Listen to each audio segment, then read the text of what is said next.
Silvio, beleza? Tranquilo? Tô chegando. Positivo.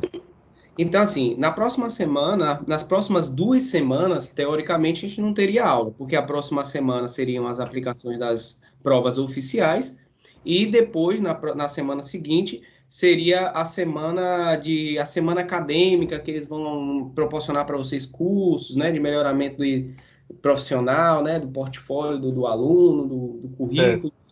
Então, assim, a gente está um pouquinho atrasado, essa é uma disciplina extra para os formandos. Então, ela veio depois, 2 semanas depois, a gente começou 3 semanas depois, na verdade, e eu vou fazer um combinado assim, como são poucos alunos que estão matriculados, no próximo sábado, eu nem vou estar aqui, vou estar viajando, mas a gente vai ter aula. A gente vai ter mais uma aula para fechar a unidade 2. E aí, nessa aula, eu já entrego a prova para vocês. Vocês fazem, vou dar 48 horas e vocês me entregam. Aí depois eu lanço a nota. Tá Tudo bom. bem? Para a gente Tudo poder bem. fechar, porque hoje a gente não vai conseguir fechar a segunda unidade. A gente vai falar de usinagem, mas eu vou deixar soldagem para a próxima aula, porque na unidade 2, você já deve ter percebido isso, eles Uhum. fazem usinagem e soldagem juntos. E aí eu Isso. vou aproveitar que eu vou estar indo para lá, quem sabe eu não consigo fazer uma aulazinha lá, chamar meu pai, que eu vou lá visitar os meus coroas, né, que já tem já 8 meses que eu não os visito. Quem sabe que nessa aula de soldagem eu não faço um vídeo, chamo ele lá, para eu Eles, eles vamos moram fazer onde, uma professor? peça aqui. Ele mora em Itabuna, mas o local dele de trabalho, onde ele faz, não, é em Camamu, ali em Tapuia. É um localzinho, acho que você nunca. Uhum. Camamu talvez você conheça, mas Tapuia é um localzinho ali próximo a Camamu, né? Onde tem um galpão dele que ele faz serralheria lá. Uhum. Aí a gente pode fazer, vou tentar fazer isso, não prometo nada, né? Porque não sei como é que vai estar lá as coisas. Mas eu vou estar lá em Itapuã, que eu quero passar uma semana lá descansando, que lá é tipo uma fazenda, uma roçazinha assim e tal. Nossa, que massa, hein, cara? E eu quero dar essa descansada, essa melhorada aí, porque tá muito pesado o trabalho. Vou Uhum. aproveitar essa semana. Mas vou estar lá e a gente dá essa aula de soldagem, beleza? Show de E bola. faz a aula de usinagem. Beleza. Então vamos seguir. E quantos quilômetros dá daqui lá, professor? Nessa. Daqui lá, se a gente for pelo ferry, é mais perto. Que você pega o ferry, atravessa, pega Bom Despacho, vai até Camamu, dá 240 quilômetros no máximo. Até menos, dá Uhum. 220, 200 quilômetros. Porque é muita curva, é pouco quilômetro, mas é muito distante. Então você faz umas 4 horas, 3 horas e meia, 4 horas de viagem. Já se você for por fora, você faz umas 5 horas e meia de viagem, aí que você desce até Gandu, vai pela BR 324, depois pega a BR 120, 101, e aí na BR 101 você vai descendo, descendo, descendo, aí passa por Gandu, Santo Antônio de Jesus, Cruz das Almas, Gandu, aí você entra em Travessão, pega mais 30 quilômetros e chega lá nesse lugar. Aí dá mais ou menos uns 400 quilômetros, não chega a 400, mas uns 380 quilômetros. Bacana. Talvez eu vá de carro, tô vendo aí, mas se eu for com minha esposa, eu vou de carro. Se eu não for, não vou de carro, não. Acho que eu vou de ônibus mesmo. Uhum. Vamos lá, então. A gente, na aula passada, né, fizemos a aula de fundição. Fundição era mais curta, eram os processos daí para compilar. Mas aí, como a gente tem usinagem e soldagem, a gente vai falar só de usinagem hoje. Vamos falar o que é esse processo, quais são os elementos relacionados a esse processo. Vamos falar de uma parte muito importante, que são você vai ver que existe diversos processos mecânicos de usinagem, mas são muitos mesmo, e temos até processos químicos. E aí a gente vai focar em alguns desses processos, os mais comuns, porque são mais de 20 processos. A gente vai focar em 5 deles mais comuns, que são os que a gente provavelmente consegue desenvolver lá com os equipamentos que a gente tem no laboratório. Então, por exemplo, usinagem por eletroerosão, usinagem por química, usinagem por jato de água sob pressão, esses tipos de usinagem vamos dizer assim, de precisão, né? E usinagem de equipamentos de alta tecnologia, a gente não vai chegar a tangenciar ela, a gente vai só comentar que existe, né? Mas a gente não vai chegar a explanar muito mais. Beleza. Aí a gente tem, né? Eu coloquei essa imagem para a gente ver que qualquer processo mecânico, né, de conformação, de usinagem, a gente tem. Ô, Juliana, bom dia. Estamos começando a aula agorinha. Seja bem-vinda. Então, a gente tem os processos de usinagem. O processo de usinagem é basicamente você retirar cavaco do material. Você tem um material e qualquer processo, um furo que você faz numa peça de metal simples, como uma furadeira, você já está usinando, porque você está retirando parte daquele material que a gente chama de cavaco, para formar ele, para trazer melhor forma, melhor dimensionamento, acabamento, ou até alguma coisa funcional, como um furo mesmo, é uma parte, é um elemento funcional da peça, né? Que vai encaixar uma outra peça ali. O rosqueamento também não é um acabamento, não é um dimensionamento, mas dá uma característica funcional a mais à peça. Então, como qualquer outro processo mecânico, inclusive foi um dos focos do trabalho que eu pedi para vocês, que é pesquisar sobre processos, né, inovadores, justamente para que vocês entendam que o que a gente estuda dentro da graduação não chega nem próximo, assim, chega na metade do que é o caminho que já está lá na frente. A gente ainda está nessa questão de país de terceiro mundo. Se você chegar em países mais desenvolvidos, os processos de conformação mecânica, de usinagem, de soldagem, eles têm uma tecnologia incrível.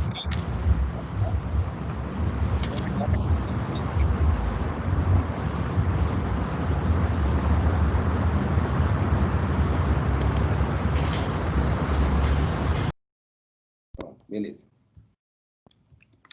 Então, quando a gente fala do processo de usinagem, quando a gente fala de processo de fabricação, né, a gente tem duas vias. A gente tem um tipo de processo de fabricação que é com remoção de cavaco e sem remoção de cavaco.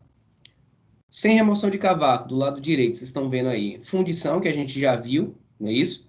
Soldagem, que é a soldagem, no caso, além de não remover cavaco, ela também insere material para a união de peças, né? Então, você vai inserir material, a peça, as peças que vocês querem juntar, se você for pesar, elas vão ter um peso, depois da solda, elas vai ter um pezinho a mais, por conta do material depositado da solda. A não ser que você faça junção de materiais sem aplicação de material, né? Sem a aplicação do material que é derretido do eletrodo para as peças. Mas isso a gente vai ver lá em soldagem. A gente tem a metalurgia do pó também, que é quando você sinteriza pós, né? Carbeto de tungstênio, carbeto de vanádio. A gente vai falar disso aí um pouquinho também. E a conformação, que é laminação, extrusão, trifilação, forjamento, estampagem, que é o conteúdo da nossa unidade 3.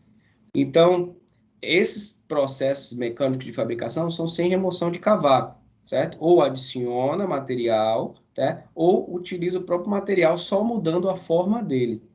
Já na parte de remoção de cavaco, aí sim você remove a questão do material. Tem uma parte de remoção do material.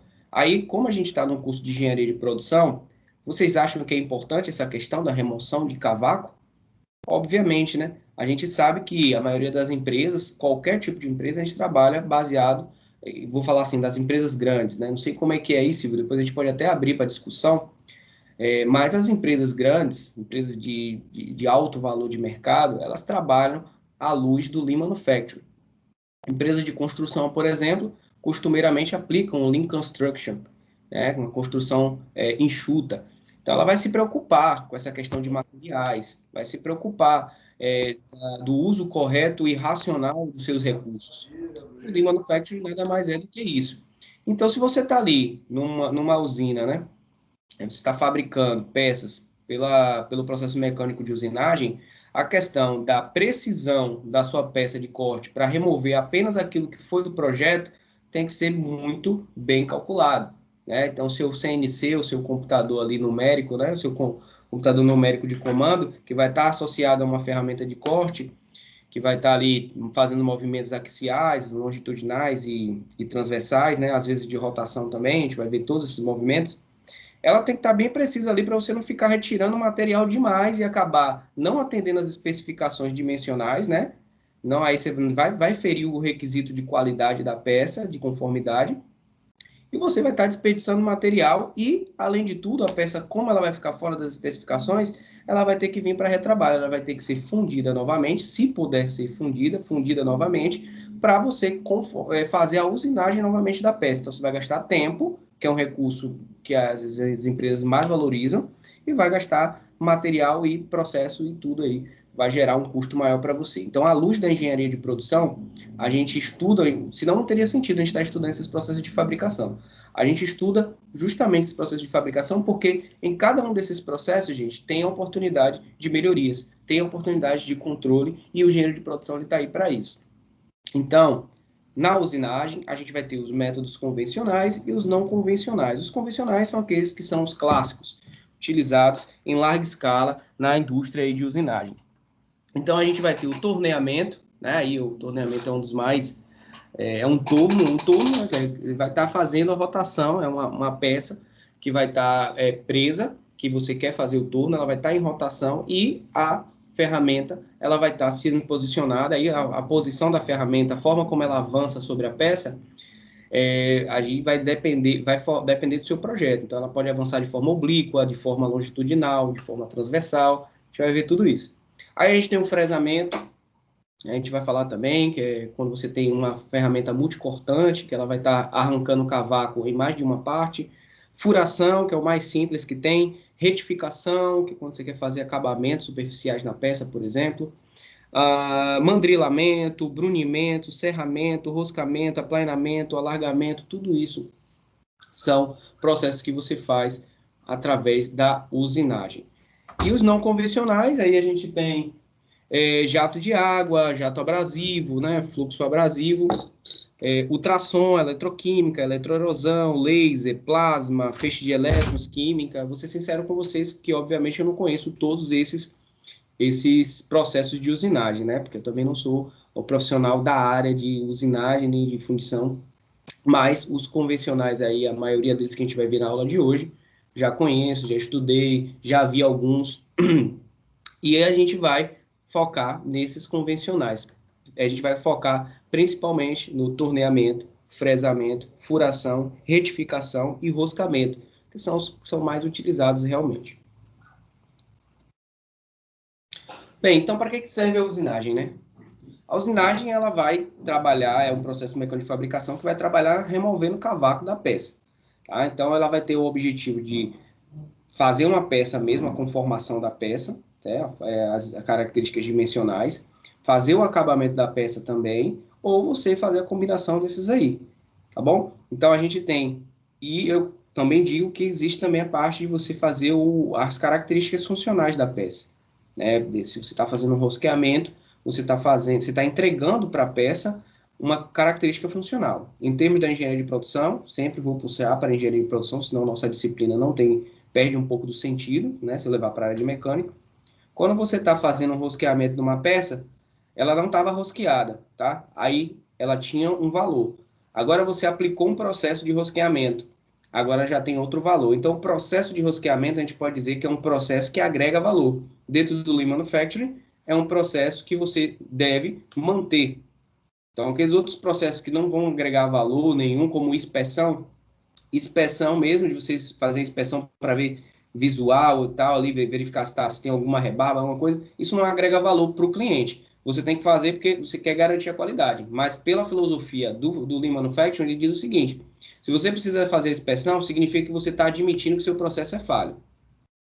Entendeu? Porque se você garante com certo nível de certeza, né, na tabela lá, estatística de probabilidade stay students, com 95,5%, que aquele processo ele tem confiabilidade, que ele está com capabilidade, então, teoricamente, você não precisaria fazer a inspeção, não é isso?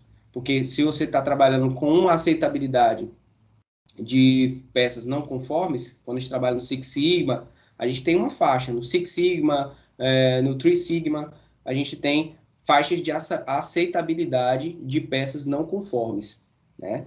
Então, se você já trabalha com essa faixa de aceitabilidade e você está com o seu processo dentro da capabilidade, ajustado, trabalhando certinho, teoricamente você não precisa fazer inspeção. Então, o processo de inspeção é um tipo de processo que não agrega valor para o cliente, né? Pode ser importante para você garantir a qualidade, mas não agrega valor para o cliente. Então, o que é o cavaco, né? A gente pensa que é simples algumas coisas, mas você vai ver que, dependendo, daqui a pouco você vai ver uma coisa muito interessante, que dependendo do tipo de cavaco, você pode investigar ele e determinar qual foi o material, qual foi a ferramenta de corte, se tem algum problema na ferramenta, se tem... Só fazendo análise do cavaco. Só você pegando ali o cavaco que ficou no chão e tal, e fazendo uma análise. Tá? Mas então, o que é o cavaco? O cavaco é a porção de material da peça retirada pela ferramenta de corte, certo? Então, ele tem uma característicazinha de obter uma forma irregular. E essa forma do cavaco, ela vai dizer muito, tá? E é muito importante o estudo do cavaco para que a gente entenda como que a gente quer, inclusive para a gente determinar como que a gente quer que esse cavaco saia, certo? Então um exemplo, né, de um torno, uma peça girando, está mostrando aí o sentido anti-horário, né, o movimento do corte, o avanço, né, da ferramenta, e você mostrando como é que a ferramenta está indo. Você percebe que a ferramenta está no movimento aí paralelo, o movimento de deslocamento da ferramenta, ela é paralelo ao eixo do torno. Então, esse movimento paralelo vai fazer, geralmente, né, faz o afinamento do torno, ou faz a diferença de dimensões. Quer dizer, você precisa de algumas peças que tenham dimensões não homogêneas, né? Que ela tenha ali até uma determinada parte do braço, ela seja de uma dimensão X e depois ela diminua para uma dimensão X menos alguma coisa, como está mostrado aí. E para que isso aconteça, você precisa remover cavaco, né? Você vai remover esse cavaco e esse cavaco ele vai ser geralmente ele é levado para fazer os estudos, para identificar até questões relacionadas, como eu falei, à engenharia de produção. Não à toa que a gente está estudando isso aí. Tá aí, ó. Quais os possíveis tipos de cavaco? A gente tem diversas possibilidades de formas para o cavaco. E aí foi criada, né, essa classificação, isso aí também está normatizado na BNT, os cursos os cursos de técnicos, né, na área de manutenção e montagem de equipamentos industriais, na parte de conformação de metais, processamento de metais, todos vão apresentar isso daí em algum momento quando estiver estudando usinagem. Então, a gente tem três classificações básicas, que é fita, hélice e outros. Tá? Dentro da fita, a gente tem a fita propriamente dita e o emaranhado, que são as fitas que ficam emaranhadas entre si. Dentro da hélice, a gente tem essas formas aí, vou até mostrar aqui, ó, a forma de hélice, hélice oblíqua, hélice longa, hélice curta, né? Hélice espiral, espiral, vírgula, arrancados. O que está classificado em vermelho, amarelo e verde e amarelo novamente? Porque existem tipos de cavacos que são desfavoráveis para o processo de usinagem, outros que são favoráveis e outros que estão ali na média, né? Eles não são nem favoráveis nem desfavoráveis, não dizem muito. Então, por que que quando você tem cavacos muito longitudinais, muito compridos, são desfavoráveis? Porque quando você começa a ter um cavaco muito comprido, esse cavaco ele tem a tendência de enrolar, certo? É que nem um fio muito grande, você vai ali, fio. Aqueles fios eles começam a se emaranhar, né? Pode fazer isso em qualquer tipo de situação. E esse emaranhamento, ele pode ir para a ferramenta ou para a peça, causar ranhuras na peça, causar imperfeições na superfície da peça, fazendo com que você tenha que fazer um retrabalho de acabamento na peça novamente.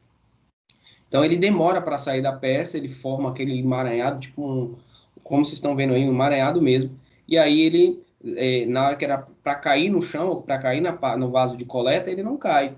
Ele fica ali, aí ele pode prender na ferramenta de corte, pode causar imperfeições na peça. Então é desfavorável. O de fita também, porque o de fita podemos dizer que é a fase anterior à formação do emaranhado. Então formou a fita, vai formar o emaranhado se continuar. Então a gente também tem aí dos tipos hélice, né? Hélice plana. A hélice plana também é desfavorável, porque ela é uma fita, mas ela não emaranhou, mas ela formou hélice, certo? É muito comum quando você tem também algum tipo de problema de vibração na ponta na ponta da ferramenta de corte. Aí acontece isso também. Aí a gente tem a hélice oblíqua, que já entra como médio, né? E a hélice longa também, que já entra como médio. Lembrando que essa hélice oblíqua e a hélice longa, elas são muito características de materiais dúcteis. Geralmente os materiais dúcteis, eles formam cavacos mais longos, certo? E muito parecidos com hélice. Então, tanto a hélice plana, a hélice oblíqua e a hélice longa são características de materiais dúcteis. Aí, a partir do momento que eu vou diminuindo a dutilidade e aumentando a dureza, obviamente, né, eu vou tendo esse crescimento aí, ó, vai de 6 até 10. De 6 até 10 aqui, ó, é como se você tivesse vindo. Então, eu tenho materiais dúcteis, aí dúcteis, ele começa a ficar dureza. Aí, como a gente tem aqui tem dúctil e material mais duro, né, eles vão chegando até você ter um material mais repicado. Então, se você for usinar, por exemplo, tá pegando ali uma ferramenta de corte com um ferro duro, né, na ferramenta de corte, e está usinando um material macio como supor, o alumínio, é provável que você tenha formação de hélice oblíqua ou hélice longa, dependendo do ajuste da ferramenta, você também pode ter hélice plana, se ela não estiver bem ajustada. E aqui os outros são características de materiais mais duros, né? Os materiais que têm um índice de dureza na escala Matheus, ROC. Oi? eu só acabei tendo que atender um telefone aqui. O importante também é que a ferramenta ela tem que sempre ser tem que ter mais aço do que o material que vai ser comido, né? Mais ácido que a gente fala assim, tem que ter uma composição mais dura. Maior, A gente vai é. falar sobre, na parte última da aula de hoje, a gente vai falar sobre os materiais que devem ser usados para a confecção das ferramentas, né? Que eles Uhum. precisam ter algumas características específicas para ele poder usinar o material que está ali no torno, na fresa, porque senão vai acontecer o contrário, né? O Ah, material. outra coisa, fresa e torno. Um trabalha círculo e o outro trabalha plana, né?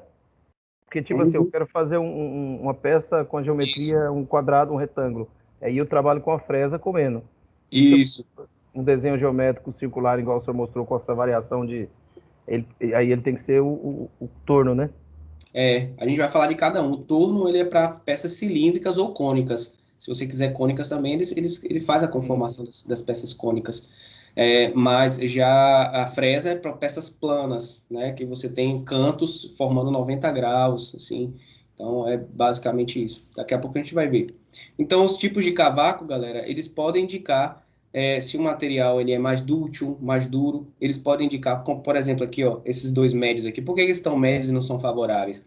Porque também, se for repicado demais, pode indicar uma trepidação da máquina. Pode ser que a máquina também não esteja ajustada, pode ser que a ponta da ferramenta de corte também esteja vibrando, e a gente sabe que vibração nenhuma pode ocorrer, obviamente vai acontecer uma vibração, né? Óbvio, tudo vibra. Mas tem que ser uma vibração bem pequena, para que ela não atrapalhe a precisão da usinagem. Então, aqui a gente tem vírgulas e arrancados, eles não são favoráveis, eles são médios, que às vezes pode acontecer, isso pode indicar problemas na ferramenta de corte. Ou até mesmo a questão de homogeneização da liga que você está fazendo a usinagem, pode ser que ela não esteja bem homogeneizada. E você pode vai ali numa parte você foi dútil, e na outra parte já não está tão dútil, ele já quebra, entendeu? Então pode ser que a liga, a fundição que foi feita aquela peça é ruim. Então pode indicar também a má qualidade do produto que você está usinando, né? Da peça que você está usinando, ou também do equipamento. Aí é a parte investigativa que o engenheiro de produção trabalha, né? Por isso que eu falei que serve de elementos investigativos. Você pode pegar ali e investigar questões de manutenção da máquina, questão de qualidade da matéria que você está fazendo ali, então é super legal isso. Professor, ô, Oi, Matheus, pode outra falar. coisa, esse slide aí, isso também pode ser, por exemplo, eu tenho uma peça que eu vou comer ali 10, sei lá, 5 milímetros dela. Hum, E é um material mole e eu tenho uma ferramenta que eu tenho um torno bom, ele pode comer já uma camada aí, sei lá, de 3 milímetros. Em vez dele comer essa sobra aí também depende da espessura que eu estou comendo, né? exatamente. Por exemplo, E aquela última lá que você colocou lá, ó. Essa aí pode ser porque eu já estou no acabamento, já no finalzinho, ou também indica, sei lá, igual o senhor falou, vibração, ou uma. não. Assim, se você for arrancar, quando você configura, né, um torno, vamos para como é na verdade, né? Como é que você faz? Quando você entra e faz o setup da máquina, você tem um computador de comando numérico onde você vai determinar a velocidade, o posicionamento e a velocidade principalmente, né? Que é quanto que ela vai avançar na unidade de tempo. Então, quando você configura isso, Se você colocar uma velocidade muito alta de avançar, o que acontece? Ela vai retirar uma maior, como você falou, né, uma maior espessura de cavaco, só que essa usinagem que ela está fazendo, se a gente considerar um material homogêneo, né, vai continuar tendo as mesmas características, sendo 1 centímetro ou 2 centímetros. Né? Se o material não for homogêneo,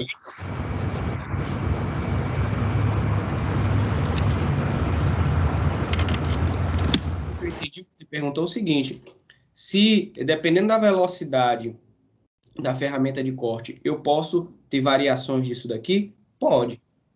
Não foi isso que você me perguntou? Positivo. Dependendo da velocidade, né? Porque a velocidade, assim, em um determinado espaço de tempo eu arranco mais ou menos cavaco. Eu entendo velocidade de usinagem assim, certo? Uhum. Então, dependendo dessa velocidade, eu posso ter diferenças entre isso daqui? Sim, com certeza. Então, se você está indo mais rápido, você pode arrancar repicado. Se você está indo mais devagar, você pode arrancar mais longo, né? Certo. Pode, porque ali ele pode, porque assim, se você for pensar, se ele está mais rápido, o que está rodando, quando você aumenta a velocidade de rotação, porque tem dois parâmetros também, né? Você tem um parâmetro da velocidade de rotação e você tem um parâmetro da velocidade de avanço da ferramenta sobre a peça. Uhum. Todos esses dois parâmetros podem e devem influenciar na formação dos cavacos, certo? Entendeu? Aí a gente tem processos mecânicos de usinagem que a gente vai estudar hoje, são esses 5 aí: torneamento, furação, fresamento, rosqueamento e retificação. Mais uma vez eu falo para vocês que vocês devem ter lido o livro, ou não sei se leram ainda, mas é bem superficial a abordagem, porque é para o conhecimento, entendimento dos materiais, é mais para vocês terem uma percepção, que obviamente, se vocês fossem estivessem formando engenharia mecânica, vocês iam estudar cada processo desse em cada disciplina, né? Vocês iam ter lá processo de fabricação, como tem no curso de engenharia mecânica, manufatura mecânica, conformação dos metais, manufatura mecânica, fundição, desculpa, tem fundição e processos siderúrgicos, manufatura mecânica, soldagem, manufatura mecânica, usinagem, que são disciplinas inteiras, ou seja, 60 horas na Unime, né? Porque em outras disciplinas em outros cursos são até de 90 horas, 60 horas teóricas e 30 práticas. Então, aqui, como a gente está na engenharia de produção, é muito mais superficial e eu tento aprofundar até onde eu acho, na minha ótica, necessário para um engenheiro de produção. Então, vamos falar do torneamento. Como eu falei para vocês, existem dois parâmetros no torneamento, né? Então, ele vai estar, o torneamento está relacionado à formação de peças cilíndricas e cônicas, como eu falei, acabei de falar. Então, a gente vai ter um cavaco, certo? Formando-se, né? Através do avanço das ferramentas, né? Sobre uma peça que está num torno, está ali rodando em uma velocidade angular pré-determinada no seu projeto, certo? Então, essa superfície de saída do cavaco, que é essa superfície que vocês estão vendo aqui, ela é chamada de monocortante. Por quê? Porque a gente só está vendo essa saída nessa superfície. Quando vocês forem ver lá a fresa vai ter duas saídas.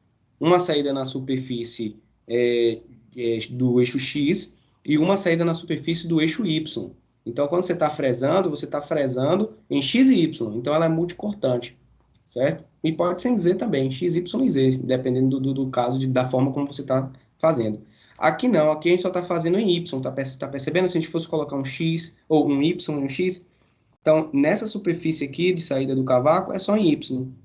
Eu não vou ter em X, até porque quem está rodando é a peça. Já na fresa vai ser sobre uma superfície que você vai estar indo para frente, para trás, ou de forma circular, e aí você vai estar tirando cavaco, tanto na superfície X quanto na superfície Y, que vai chamar de multicortante. Então é importante essas diferenças aí para a gente entender que em algumas situações um método ele pode tirar mais material do que o outro, mas também vai ter finalidades e aplicações diferentes, tá bom? Então é basicamente isso, a peça gira em torno de um eixo fixo de rotação da máquina e a ferramenta se desloca simultaneamente, seguindo as orientações que estiverem no CNC, tá bom?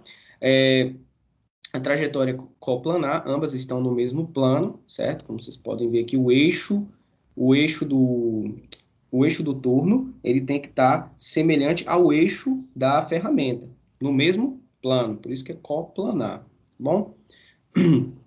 Então, a gente pode ter esse tipo de situação que eu falei para vocês, um tipo de turno, onde você tem ferramentas que elas são duplas, ou você pode ter apenas uma ferramenta. Aqui, no caso, está mostrando a direção da ferramenta. Ela começou aqui e ela está vindo para essa direção. E o turno está rodando no sentido anti-horário, porque a ferramenta está aqui, né, nesse posicionamento. E o movimento da ferramenta ela pode ser tanto longitudinal quanto transversal, tanto para cá quanto para cá. Ela não levanta, né, para cima e para baixo, para cima e para baixo. Ela fica paradinha aqui no eixo X e ela vai se deslocar. Se a gente pensar em 3D, né, ela fica paradinha aqui no eixo X e se a gente pensar no eixo 3D, ela vai para Y, né, e para Z. Então, desculpa, ela fica paradinha no eixo Z, né? Não tem altura, não tem cota, e ela se movimenta em X e Y, tá? Se a gente pensar em 3 dimensões, né, gente? Z, X e Y.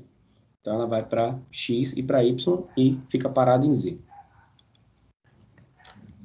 Daí a gente tem as classificações das trajetórias das ferramentas, né? Então, a trajetória, elas podem ser do tipo cilíndrico, cônico, radial e curvilíneo. Então, a gente sabe que dependendo dessas trajetórias, a gente vai ter que aplicar a ferramenta lá de ponta que faz a retirada do cavaco, a gente vai ter que aplicar uma geometria adequada para ela.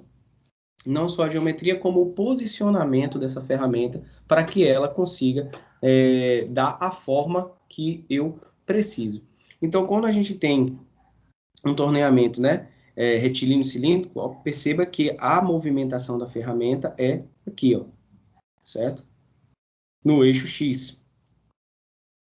Tá vendo? Ela vai se movimentar para cá. Aí você vai diminuir aqui o diâmetro, por exemplo, fazendo isso aqui.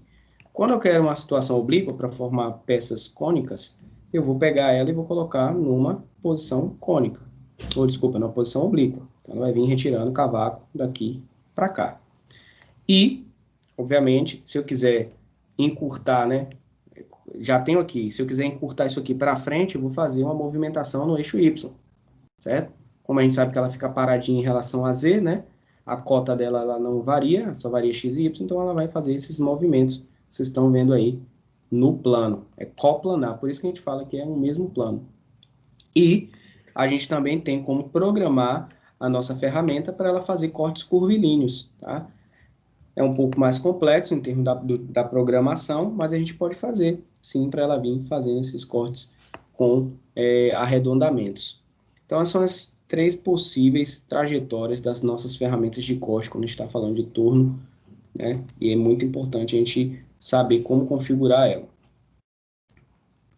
Furação. Aí está aí o processo mais fácil, né, de todos da usinagem, certo? É simplesmente você abrir um furo numa peça, certo? Com auxílio de uma ferramenta que seja uma broca ou que seja uma punção, tá?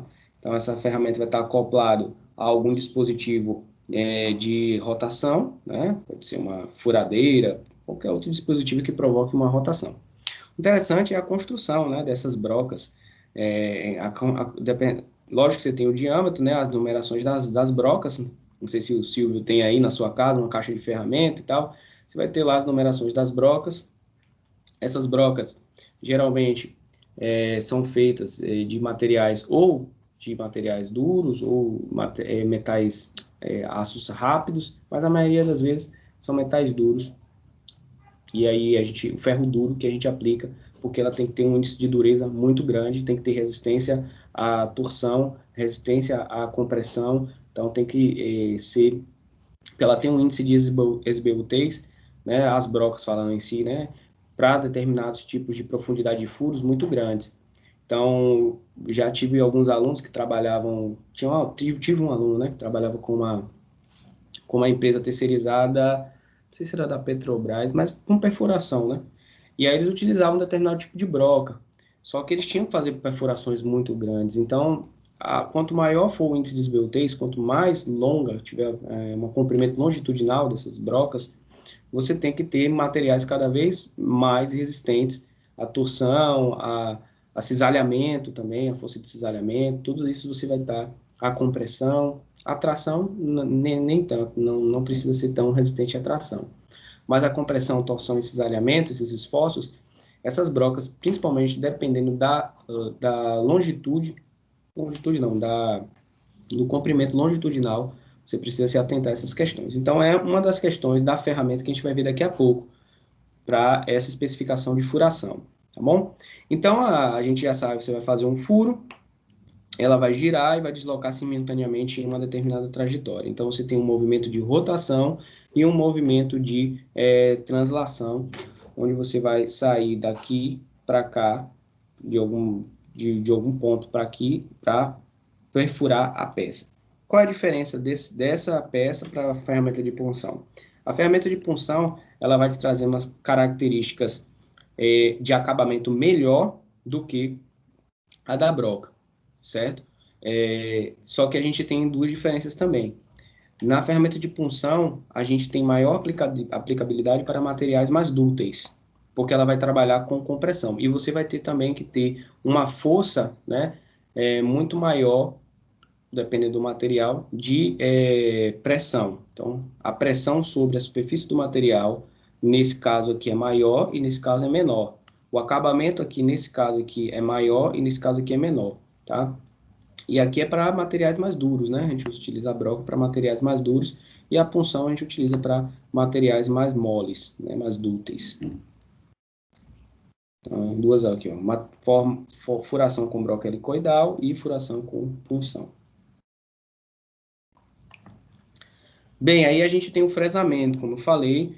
Esse tipo de processo mecânico de usinagem, ele é considerado, né, por conta das duas formas de saídas do cavaco, tanto no eixo Y quanto no eixo X, ele é considerado um processo mecânico feito através de ferramentas multicortantes, certo? Então, a ferramenta vai fazer o processo de rotação, assim como no torno, a diferença da fresa para o torno. No torno, a ferramenta ela fica parada. O que rotaciona é a peça. Na fresa, a ferramenta ela se movimenta, né? Como na ferramenta também, eu falei que a ferramenta fica parada, mas na verdade no torno a ferramenta não fica parada, ela fica parada em relação a Z. É isso que eu queria dizer. E ela não rotaciona, ela não tem velocidade angular. Ela tem velocidade linear para X e Y. Aqui, no fresamento, a peça ela se movimenta assim, em X e Y, e eu tenho a minha fresadora arrancando o cavaco nessas duas também dimensões X e Y, tá bom? Então, ela tem dois tipos, cilíndrica de topo, que é o que vocês estão vendo na figura A, destinadas à usinagem de superfície plana e paralela ao eixo de rotação, e tenho também a frontal, quando ela está aí, o eixo dela muda, né? Na figura A, o eixo dela está vertical, na figura B, o eixo dela está horizontal, porque ela está fazendo uma fresagem frontal. Lá no nosso laboratório, foi até um motivo lá que eu fiquei bastante chateado, porque a gente está no curso de mecânica, eu fiz a solicitação de vários equipamentos, desses equipamentos 30% chegaram, né, dos equipamentos que eu pedi, e a fresa que chegou lá pra gente foi uma fresa de madeira, pô. E a gente precisava, só que uma fresa, tanto o equipamento de fresa, o equipamento de torno, são equipamentos totalmente didáticos. Então, a gente está na engenharia mecânica, a gente não é marceneiro, né? Eu estou falando lá do pessoal de mecânica, a gente é engenharia de produção aqui, né? O pessoal lá de mecânica também ficou chateado, né? Então, a gente precisa de equipamentos. Obviamente que a gente não é um curso técnico, mas a gente tem que ter equipamentos à altura para gerar profissionais com expertise de fabricação também, né? De processamento. Então não adianta nada ter lá o equipamento, que é um equipamento que o aluno nunca vai ver, nunca vai funcionar. Essas coisas que a gente fica chateado. Então, beleza. Então aqui, fresamento, está explicado. Ocorre dessas duas formas, cilíndrica de topo e frontal. Daí a gente tem o roscamento, o roscamento é muito parecido com o torno, né? Só que a ferramenta ela é diferente. Então esse é um processo muito importante para fazer união de peças. Então tá aí, é uma precisão que vai muito além, né? Se você vai unir uma peça a outra, as características dimensionais elas vão estar lá em cima na precisão, porque possa ser que você faça ali um lote de peças rosqueadas e na hora que você vai fazer o casamento da rosca, né, ela não consiga fazer. Então, na maioria das vezes não. Sempre é feito. As duas peças que vão ser unidas são feitas no mesmo processo. Um par ali, né? Isso aqui vai rosquear com isso daqui. Em algumas situações, você tem essas margens. Aí, em engenharia mecânica, você estuda essas questões dos rosqueamentos, das diferenças, da distância entre um filete, né, e o outro, para você saber qual é a distância ideal para questões de eficiência produtiva, mas aqui a gente vai tratar de uma forma mais superficial, mas como o pessoal de engenharia mecânica trabalha com elementos de máquina, com essas questões, tem um número de filetes certos para você garantir, por exemplo, a resistência a uma tração, a resistência a uma compressão. Aí tem lá um cálculo para fazer esses filetes. Para vocês não vai ser necessário isso daí. Então, a gente pode fazer tanto de forma externa, como vocês estão vendo aqui, né? A peça vai estar rotacionando e a ferramenta ela vai estar se movimentando também, só que de forma axial, né? Quando eu falar forma axial, gente, é sempre x e y, certo?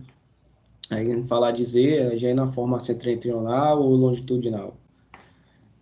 Aí a gente tem também a parte interna, né? Que aí é a mesma coisa, ela vai entrar, Obviamente que quando você faz o rosqueamento, isso aqui, essa peça aqui, ela já tem que ter passado pelo processo de furação, né? Ou por uma broca ou por uma punção. Aí depois você vem e faz aqui o rosqueamento. Professor, isso aí pode ser considerado um acabamento? Não. Acabamento entra na classe de melhoramento superficial ou melhoramento da superfície da peça, né?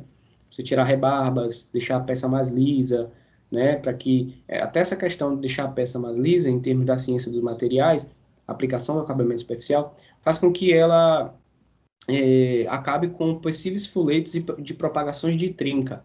Então, você acaba melhorando ali o acabamento superficial dela quando ela for aplicada para aonde ela deve ser aplicada, ela vai, por exemplo, melhorar a aderência de alguns tipos de graxas. Então, ela vai conseguir ter melhor aplicação devido ao acabamento superficial dela. Então, o rosqueamento não é um acabamento superficial, porque ela está entregando nova característica à peça. Então, ela é um processo natural produtivo, certo? Que agrega valor. Daí a gente tem a retificação, com a retificação sim. Aí você vai fazer um processo abrasivo na peça para tirar pequenos materiais, pequenos acabamentos irregulares. A peça ficou, às vezes é até imperceptível, gente. Então é esfregar uma peça na outra, uma peça mais dura, obviamente, na outra, rotacionando ou fazendo movimentos translacionais, para que você consiga retirar ali. Aí sim é utilizado para efeitos de acabamento de peça, certo? Então, ela pode ser tangencial, como vocês estão vendo no exemplo A aí, que ela está tangenciando a peça, ou vocês podem também fazer de forma frontal, que aí pode estar rotativo, ou também pode ser para cima, para um lado e para o outro, depende da velocidade, mas é simplesmente para você dar um acabamento. Como assim? Então, essa parte aqui mesmo eu já vi, ó, fazendo que chama de conferência dimensional, é um processo de conferência dimensional, mas não é conferência é conferência de você dar forma dentro do que foi especificado no projeto. Então, é assim, eu pedi roscas de 0,02 de 0,2 milímetros. Aí eu vou pegar, vou adequar aqui isso aqui vai estar preso, tá? Vai estar as peças aqui presas a esse suporte aqui. E aí eu vou ajustar essa minha peça que chama de rebolo a 0,2 milímetros da superfície. Porque aí quando eu passar ele, né, tanto de forma longitudinal ou transversal quanto rotacional, ele vai vir tirando aquela camada mínima de 0,001, né? Isso daí é muito interessante porque a retificação ela é a parte final de você entregar uma peça dentro das características dimensionais mesmo. Então ela vai tirar aquela fina camada de 0,001 que está ali, né, sobrando. Aí, quando você faz essa conferência dimensional, vai passando ali, você está retificando, né? Utilize o entendimento da palavra retificação, de retífica, né? De você consertar aquilo ali e passa ali só para conferir o que tiver acima. Aí vocês podem me perguntar, professor, e o que ficar abaixo? Você vai ter. Como é que você faz para o que ficar abaixo? Tem alguma técnica? Porque, beleza, você corrige os que estão acima, né? De 0,2 milímetros. Mas e o que estão abaixo de 0,2 milímetros? Você consegue fazer nesse processo de retificação através do rebolo? Não. Ela vai passar ali e você não vai conseguir identificar as peças que estão abaixo, porque ela trabalha, como a gente está falando de usinagem, a gente trabalha com remoção. A gente não vai trabalhar com entrega. Aí o que vai acontecer? Você pode fazer um outro controle, se você estiver trabalhando com controle estatístico de processo, cartas de controle, existem dentro da engenharia de produção como você fazer a medição de peso das peças ou a inferência também através de raios infravermelhos para identificar perfeitamente ali com 4 casas decimais a espessura das peças, entendeu? Então, geralmente, esse tipo de retificação, na verdade, ela ocorre depois desse processo que eu falei para vocês, porque você identifica as peças que estão fora do padrão dimensional, e aí você leva para retificação, entendeu? Então, você verifica, você tem ali seu controle estatístico de processo, vai verificar as peças, e as peças que estão acima, que você ainda pode retificar, você vai lá bota lá no rebolo e você vai fazer a retificação. As que estavam abaixo, a gente já sabe que a gente vai ter que fundir, se estiverem muito abaixo, né, daquela margem que a gente fala, você vai ter que fundir essa peça novamente para começar o processo todo novamente, e aí é o que a gente vai chamar de retrabalho de produto fora das especificações. Não é uma rebarba, porque a rebarba é quando a rebarba ficou para trás, foi o que você tirou demais daquele produto que tornou ele um produto fora das especificações. Então, esse processo de retificação é interessante para melhorar a sua entrega de produtos dentro da qualidade. A gente ouve muito falar em retífica na parte de motor, né, professor? Por isso, exemplo, na parte de motor retífica, esses dias eu tive que fazer uma. Você sabe o que significa? Como é que funciona? Sim, você precisa compensar o material que foi gastado, né? Tipo, bloco de motor, anel, tipo, o cara tem um bloco, um cabeçote, que dentro ele tem os pistões. E aí, ou ele consegue colocar um anel, que é um preenchimento lá, que é uma alternativa que ele tem até uma determinada medida. Passou daquilo, ele já tem que levar e compensar o desgaste. É uma espécie de um anel para poder vedar, para não perder pressão naquela região. É bastante interessante isso aí. Eu já participei não, eu vi fazendo uma retífica, eu achei muito, muito bacana. Até o tipo de material empregado ali, por exemplo, dentro daquela camisa, ele tem que ser compatível com um tempo de desgaste, né? Ó, se você colocar um material aqui mole, ele vai durar 2 meses e vai comer. Tem um tipo de material que se aplica ali, né? Perfeito. Legal. Assim, a retífica, então, ela é adicionar, corrigir os desgastes dos materiais que estão ali no bloco do motor, né? Que estão envolvidos ali na construção do motor como um todo. Então, entendi. Uhum. Então, beleza. Aí nós falamos sobre 5 tipos de processos, né? Então, a gente vai falar agora da parte importante, que é quais são esses materiais para a ferramenta, tá? Quais os materiais que a gente tem que utilizar para essas ferramentas? Bem, primeiro a gente tem que entender das características que o material tem que ter. Porque vamos supor que você esteja envolvido na construção, você é engenheiro de produção, foi responsável na construção e montagem de um centro de usinagem. Aí você vai ter que selecionar qual é a máquina de usinagem e tal, e você vai ter que ver quais são os materiais que vão em cada máquina e etc. Então você vai considerar algumas coisas importantes, como boa resistência mecânica com pressão, obviamente que ela vai ter que ter, porque, por exemplo, no torno, você tem a peça vindo, a ferramenta indo de encontro à peça, né? E a peça vai estar rotacionando, cheia de energia cinética ali. Se for uma peça que não tenha boa resistência à compressão, ela pode quebrar. Excelente dureza a quente, né, a temperaturas mais altas. Tenacidade, a gente já explicou, inclusive, a diferença entre tenacidade e resiliência, né? Resiliência quando... Matheus, Oi. você poderia só dar mais uma abridinha nessa tenacidade e resiliência para mim? Eu ia falar agora. Ah, tá. Não, achei que você já tinha. Então tá, É, desculpa. tenacidade e resiliência, é a diferença. A resiliência, ela está relacionada à deformação. Então, é quando o material já entrou em deformação. Então, tem sentido em a gente falar resiliência quando o material ele já entrou em deformação.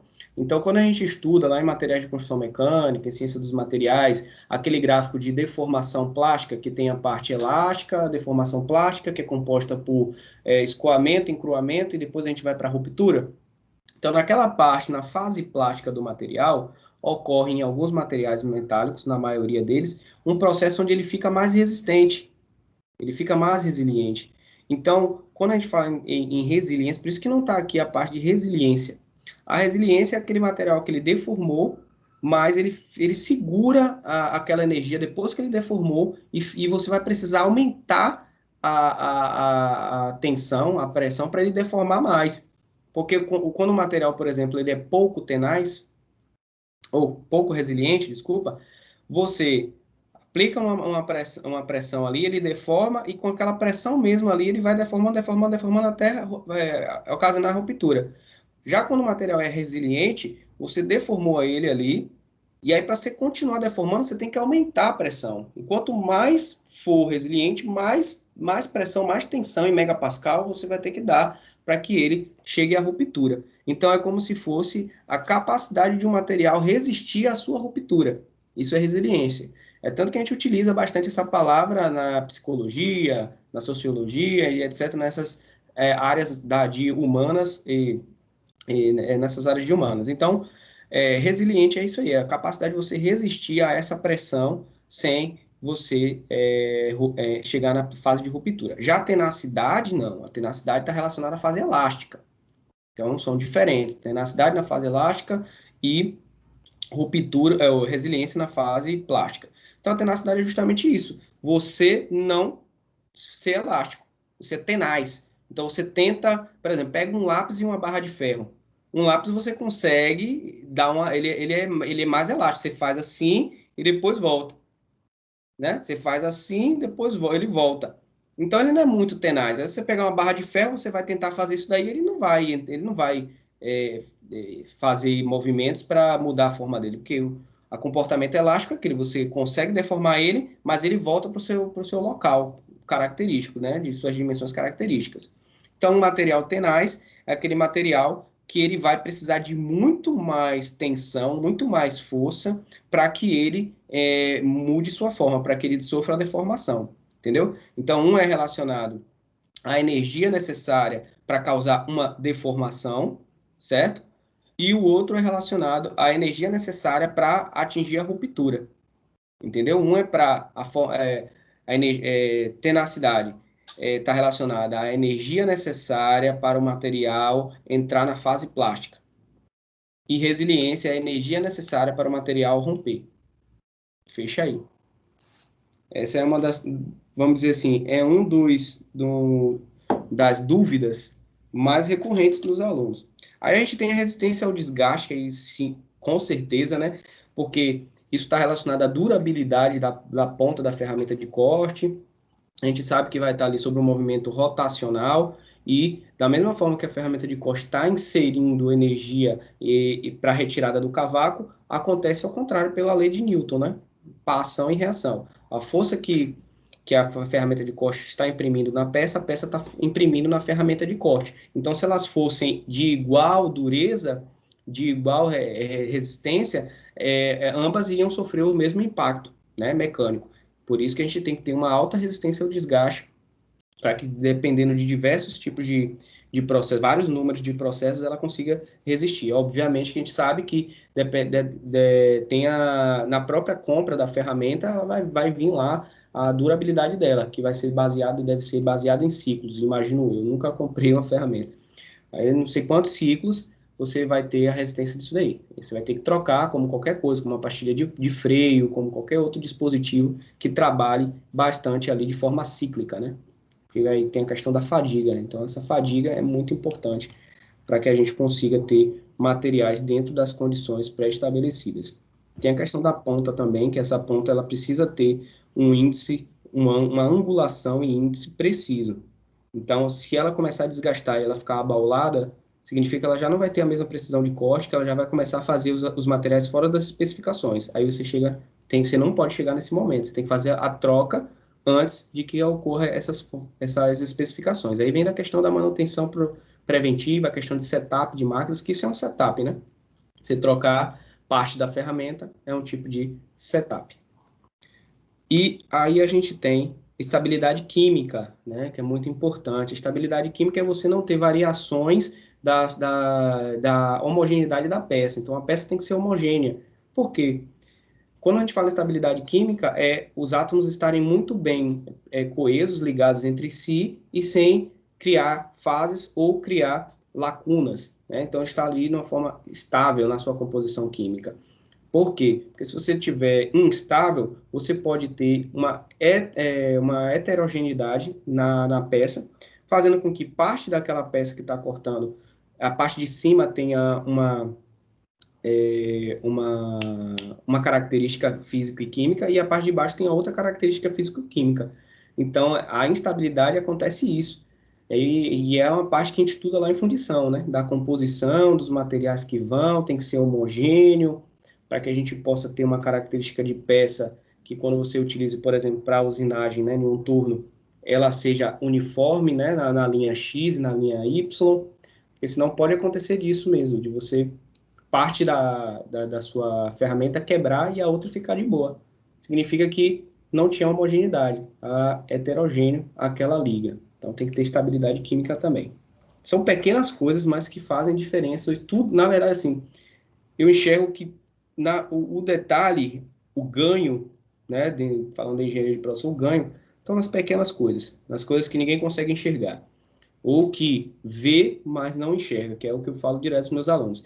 Vocês têm que enxergar as coisas que não estão explícitas, são as coisas que estão implícitas, que são aquelas que contribuem mais para a diminuição dos lucros, para o aumento, que contribuem mais para os problemas, né? Então, o engenheiro de produção ele tem que visualizar isso. Então, tem várias coisas explícitas, sim, que contribuem, mas isso aí já está catalogado, todo mundo sabe. Então, são as primeiras coisas que todo mundo aponta. Mas o que está implícito? Né? É o que é o mais importante, seja no diagnóstico de um médico, seja no gestor de uma obra aí grande, como o Silvio está fazendo aí, ele tem que estar ligado nas pequenas coisas, coisas ali que quase ninguém enxerga, que são essas oportunidades que são as oportunidades que vão dar os maiores ganhos, que vão dar os diferenciais dessa obra em relação às outras, tá bom? Então, aí a gente tem os principais materiais utilizados para as ferramentas. A gente tem o aço carbono, o aço rápido, ligas fundidas, metais duros, cerâmicas, diamantes, cermetes. Alguns desses eu tive que falo para vocês e eu gosto de falar para os alunos botar. Eu não gosto de dar uma de que sei de tudo, que jamais. Tenho várias disciplinas aí que eu tenho bastante conhecimento, mas algumas eu estou construindo conhecimento. E fico feliz em estar construindo conhecimento e estar passando para vocês. Então, eu fui pesquisar o que é o aço rápido. Poderia dizer aqui para vocês. Mas tá sendo modesto, viu, Matheus? Pode acreditar. Tá doido, cara.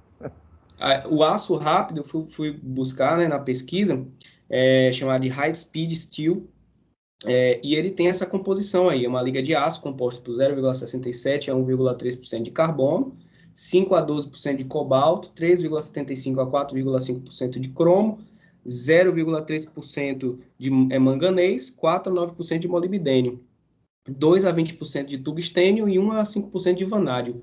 Então tem uma porrada de material metálico aí, né, além do carbono, que muita gente pensa que o aço, carbono, tem o aço carbono puro, que você faz o aço carbono para estruturas metálicas mais simples. Agora, na construção civil, o aço carbono vem com carbono e com uma porrada de outros materiais metálicos também, cada um desses, mas em pequena composição, né, ali 0,5%, como está mostrando aí, 3,5%, para conferir alguma propriedade mecânica melhor ou até mesmo para conferir alguma resistência à corrosão, alguma resistência a ambientes externos. Aí, legal, hein, professor?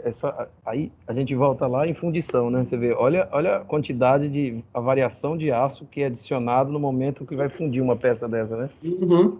Bacana demais, hein? Não só vai na fundição, mas também como vai quem trabalha com química, muita gente não sabe, mas tem muito engenheiro químico que trabalha, né, lá na fundição, porque ele tem que fazer o balanço de massa certinho para entrar essas quantidades aí adequadas de projeto para que o aço rápido saia o aço rápido mesmo, que movimentando qualquer variação aí, um aço rápido pode virar um aço carbono simples, entendeu? Então, as Ok. composições, tem até estava dando aula sobre isso, em materiais de construção mecânica esses dias, que é a regra de Gibbs, que relaciona a composição dos materiais, grau de liberdade, que está relacionado à temperatura, pressão e composição, com a quantidade de fases de uma liga metálica. Então, uma liga metálica, a quantidade de fases que vai ser gerada nela, que vai tornar ela homogênea ou heterogênea, está diretamente ligada à composição daqueles elementos e o número de graus de liberdade, que é a temperatura, pressão. E tem um gráfico lá que mostra, mas isso daí a gente aprende lá atrás.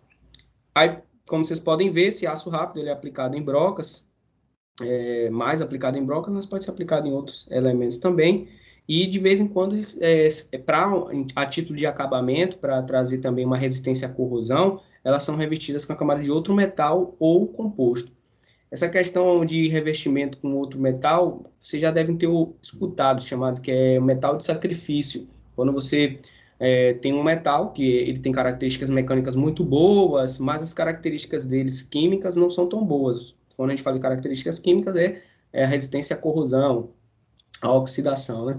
E que a gente fala que é corrosão, mas pode ser oxidação, pode ser sulfetação, qualquer tipo de elemento da tabela periódica com alta eletronegatividade pode corroer o material. Tá? Às vezes a gente fica pensando que é só o oxigênio, não é. A corrosão pelo oxigênio é chamada de oxidação, mas a gente tem outros tipos de corrosão com outros elementos que são eletronegativos. Então, eles utilizam essa camada, né, de um material de sacrifício para poder impedir, né, melhorar essa questão da resistência à corrosão, e aí vai manter também o material com as características de propriedades mecânicas. Tem um exemplo, não sei, acho que é o Zarcão, que utiliza a zircônia para fazer o acabamento de chapas, né, metálicas, para trazer uma melhor resistência à corrosão. E aí a gente tem um metal duro, que eu também fui pesquisar para saber o que é esse metal duro. Tá vendo aí? Ele é utilizado bastante para ferramentas de usinagem através de fresamento ou de torneamento, torno, na aplicação de roscamento também, de rosca. E aí ele mostra aí, o metal duro é um compósito que normalmente é de carbeto de tungstênio, produzido por metalurgia do pó. Esse material é obtido pela prensagem e sinterização de uma mistura de pós de carboneto e outros materiais de menor ponto de fusão, chamados ligantes. Então, essas duas foram as que me chamaram a atenção, né? Os aços rápidos e os metais duros. As ligas fundidas, eu já tinha lido já há um tempo atrás, quando a gente estava no mini curso lá de soldagem, e ela foi criada por um pesquisador de novos materiais em 1922. O nome dele era Elwood Hines. Então ele percebeu que as três principais fontes era ferro, vanádio e cromo. Então, ferro, vanádio e cromo, eles vão aparecer na maioria das ligas metálicas. Então, daí surgiu. As ligas fundidas vamos dizer assim, o precessor desses outros tipos de ligas hoje, que aço carbono, aço rápido e tal. Então, ele percebeu que o cromo, com o ferro adicionado a cromo e vanádio, trazia menor densidade, trazia maior resistência mecânica, atração, compressão e etc., e trazia melhora significativa na resistência à corrosão, tá? Em relação ao ferro puro. Então, isso já trazia um benefício muito bom. E como você tinha ali o cromo, era uma matéria-prima até então, naquela época, um pouco mais cara de se achar, etc., você tinha esses problemas de tentar achar outros materiais que diminuíssem a composição do cromo para que ele ficasse mais barato. Olha a questão da engenharia de produção aí, né? A engenharia de produção está em todos os lados, gente. Eu me orgulho muito, inclusive, da minha profissão, do que eu escolhi. Porque muda o pensamento da gente. Então, foi se adicionando, como você viu aí, o cobalto, né, manganês, outros tipos de materiais metálicos, de elementos metálicos, para melhorar a questão da manufaturabilidade dessas ligas, tá? Mas essas ligas fundidas, elas foram se aprimorando, se aprimorando, se aprimorando. Hoje ainda é utilizado, certo? Em alguns tipos de peças. Existem algumas cerâmicas super processadas que têm índice de dureza muito bom, que são utilizadas, mas já é um pouco menos utilizado para alguns, para mais para tipos de acabamento, viu, gente? No processo de retífica, por exemplo, utilizam essas cerâmicas super processadas pela questão do índice de dureza dela, de compactação.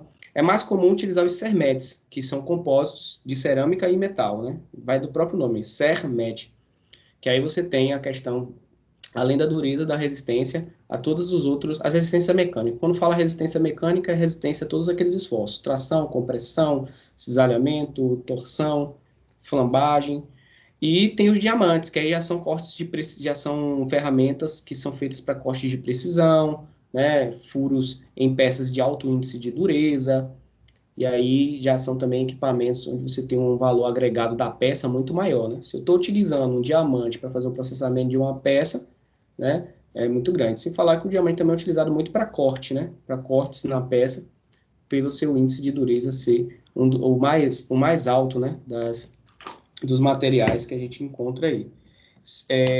Então, esses são os principais materiais utilizados, certo? Na formação das ferramentas. Como a gente já tinha destacado, precisa ser um tipo de material com processamento de elevada tecnologia para trazer ligas com boas propriedades mecânicas, com todas as propriedades que a gente viu aqui, ó, boa resistência mecânica à compressão, excelente dureza quente, tenacidade, resistência ao desgaste, estabilidade química, tudo isso é um valor agregado. Então, essas peças, esses equipamentos, né, de usinagem não são baratos, né, porque eles vão estar ali formando peças, obviamente, e o interessante também é que a concepção é muito simples, mas os materiais empregados são de elevadas tecnologias. Concepção por exemplo, no torno, é rodar um material e colocar uma peça ali para para tirar cavaco ali da peça e acabou. A gente sabe que é um pouco mais complexo do que a gente pensa, porque envolve aplicações de materiais de alta tecnologia, envolve programação de como a peça vai se movimentar, né, as direções que ela vai se movimentar, a velocidade que ela vai se movimentar. Então, você vê que tem uma integralização ali de diversos conceitos, da área de computação, da área de materiais, da área da própria mecânica. Então, envolve diversos tipos de estudos. E para finalizar, né, a gente tem uma classificação geral, aportada aí sempre é por uma norma internacional, né? Tem a American Society for Testing Materials, que é uma sociedade americana para testes e materiais, que ela faz algumas classificações de materiais e também faz algumas classificações de determinados tipos de peça para determinados tipos de material. Então, a gente tem aí a seleção das ferramentas básicas, né, em PMK, materiais que geram cavacos contínuos para a usinagem de aços, aí você tem aí a exemplificação aqui, ó, aço carbono e aços ligados, vão gerar cavacos contínuos, você vai utilizar um determinado tipo de ferramenta adequada para isso. Grupos existentes entre os grupos P e K, que é o M, né? Aplicava em aços ferrosos, fundidos, aços em inox e aços com alto teor de manganês. Tem aqui também mostrando como é feito aqui a peça. E materiais tais como ferro fundido, que geram cavacos descontínuos, alumínios e plásticos.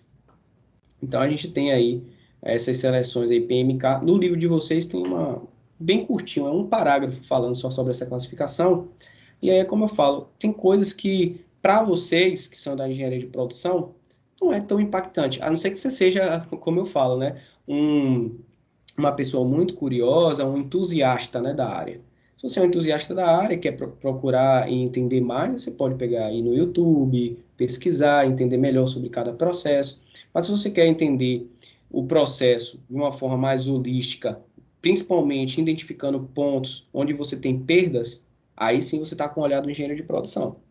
Que para o engenheiro mecânico é entender os elementos que estão ali, né? O engenheiro de produção é identificar quais são os possíveis momentos ali onde pode ocorrer perda. Por isso que eu falei na parte do cavaco lá, que é importante para o engenheiro de produção entender que pode ter a forma do cavaco ali, o tipo de cavaco pode identificar algum problema na máquina, que pode estar identificando algum problema maior de produção lá na frente, né? A questão lá da retífica também está relacionada ao engenheiro de produção, está relacionada à área da qualidade. Então, é sempre tendo esse olhar, gente, sempre tirando do assunto o que é benéfico para a nossa profissão. Costumo dizer também para os alunos, o entendimento global, você saber de várias coisas, ser curioso, eu acho que, na minha opinião, hoje é o que diferencia no mercado. Quando você... Obviamente que grandes profissionais que se especializaram pra caramba e sabem muito de uma área, eles são requisitadíssimos, né? Mas você também saber que você pode ter a capacidade de estar ali trabalhando numa área e entender da área do outro, te dá uma capacidade mais holística, que é a capacidade do profissional de gestão. Profissional de gestão, de coordenação, que é, no final das contas, o objetivo do engenheiro de produção. O engenheiro de produção quer ser um diretor de uma unidade de fabril, ele quer ser um gestor, um gerente de produção, ele quer ser né? Para que ele possa ter a visão holística. Então, por isso que a gente tem essa matriz tão ampla, né? A de vocês, se a de vocês eu acho ampla, imagine a minha, que as suas são 3.600 horas, a minha era 600 horas. Então, eu fiz quase 2 cursos do de vocês, que a minha engenharia era engenharia, 2 pontos, habilitação em produção e em sistemas. Então, foi um curso longuíssimo, de 5 anos, diurno, manhã e tarde, pegando 7, 8 disciplinas. É tanto que depois que terminou minha turma, eles viram que a gente estava fazendo 2 cursos, na verdade, um de engenharia de produção e outro de engenharia de sistemas. Então, eles diminuíram substancialmente a grade para 420 horas. Então, foi 180 horas a menos que a gente cursou a mais. Eu costumo falar para meus colegas da época, eu falo, pô, gente, a gente poderia ter um certificado de engenharia de produção e de engenharia de sistemas, porque foi o que a gente teve de disciplina, meu irmão. Processos mecânicos de fabricação, processos químicos de fabricação, processamento de materiais poliméricos, processamento de materiais cerâmicos, processamento de materiais metálicos. Pô, quase um curso de engenharia mecânica aí, né? Mas assim, é a gente tirar o que vai ser necessário e sempre botar assim na nossa cabeça qual é a essência do curso de engenharia de produção. É uma essência de lidar com todos os recursos da empresa, entender qual é quais são esses recursos da empresa e fazer a melhor aplicação daqueles recursos, otimizado. E a gente aprende isso aqui para que a gente saiba que tem oportunidade dentro do processo mesmo de melhoria. Tá bom? Então, galera, deixa eu só finalizar aqui. A aula já acabou, né, de hoje. Juliane, não sei se você está aí, mas eu tinha falado aqui com o Silvio. Tá, já vi que você está aí, beleza. Eu tinha falado com o Silvio o seguinte, na próxima semana vai ser a semana das oficiais, correto? As oficiais, alguns professores vão aplicar pelo AVE e tal. Eu gosto de mandar a prova para vocês, uma prova vocês fazem e me mandam por e-mail, tá? Por 2 motivos. Porque eu já venho fazendo isso, já tenho a maioria das provas prontas, tenho um espaço de tempo muito curto para estar entrando no AVA, sabendo se o AVA vai estar funcionando ou não, para jogar questões lá, uma por uma. Eu não vou ter tempo de fazer isso. Eu vou fazer dessa forma, estou entrando em acordo com vocês. Só que a gente precisa ainda dar o assunto soldagem. E eu quero dar esse assunto soldagem no sábado que vem.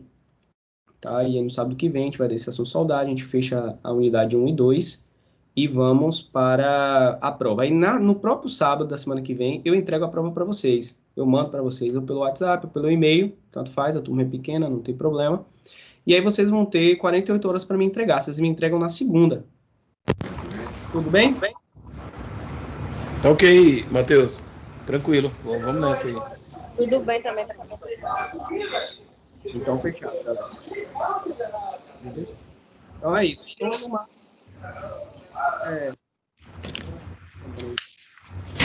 vai descansar agora.